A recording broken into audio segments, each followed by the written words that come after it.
Assalamualaikum warahmatullahi wabarakatuh. Kami dari kelompok 13 akan mempresentasikan hasil pekerjaan dari kelompok kami dengan materi metode pengukuran risiko VAR. Kami terdiri dari dua orang, yaitu ada Aji Kusumawardana dan saya, Anan Awangkifari. Selanjutnya, definisi alat analisis risiko VAR. VAR sendiri merupakan alat atau teknik untuk mengetahui kerugian terburuk yang mungkin terjadi sebagai akibat dari kepemilikan suatu sekuritas atau portofolio selama periode waktu tertentu dengan tingkat spesifikasi tertentu yang dikenal sebagai tingkat kepercayaan. Selanjutnya ada manajemen risiko. Alur manajemen risiko terbagi dari 5. Yang pertama ada perencanaan manajemen risiko, di mana perencanaan dalam memutuskan langkah-langkah bagaimana mendekati dan merencanakan aktivitas manajemen risiko untuk proyek. Yang kedua ada identifikasi risiko, ditujukan untuk mengenali jenis-jenis risiko yang mungkin dan pada umumnya dihadapi oleh setiap pelaku bisnis.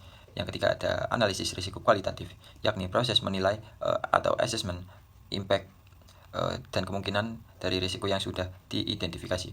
Yang keempat ada analisis risiko kuantitatif, yaitu merupakan proses identifikasi secara numerik probabilitas dari setiap risiko dan konsekuensinya terhadap tujuan proyek.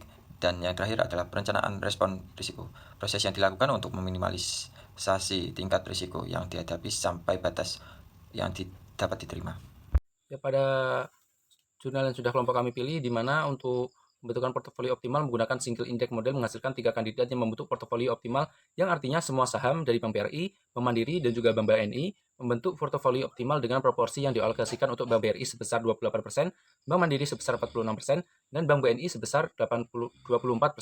Perhitungan value at risk dengan menggunakan metode varian kovarian dengan tingkat kepercayaan 95% didapatkan nilai value at risk masing-masing saham Bank BRI sebesar 3,31%, Bank Mandiri 3,58%, Bank BNI sebesar 3,91%, dan nilai untuk portofolionya sebesar 3,10% untuk 1 hari ke depan.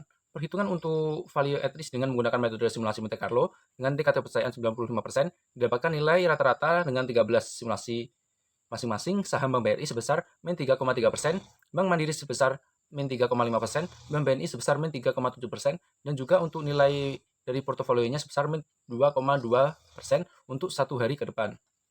Dan untuk berdasarkan keakuratan dari pengujian backtesting, dihasilkan nilai value at risk portofolio metode varian kovarian dan nilai value at risk portofolio metode simulasi Monte Carlo tidak akurat. Berdasarkan dari kedua metode tersebut, dapat disimpulkan bahwa dengan menggunakan portofolio, investor dapat meminimalisir risiko atau risiko yang diperoleh akan lebih rendah dibandingkan dengan tidak melakukan portofolio. Disimpulkan berdasarkan penelitian ini, metode simulasi Monte Carlo adalah metode yang lebih akurat dengan melakukan pengukuran value at risk dibandingkan dengan metode varian kovarian.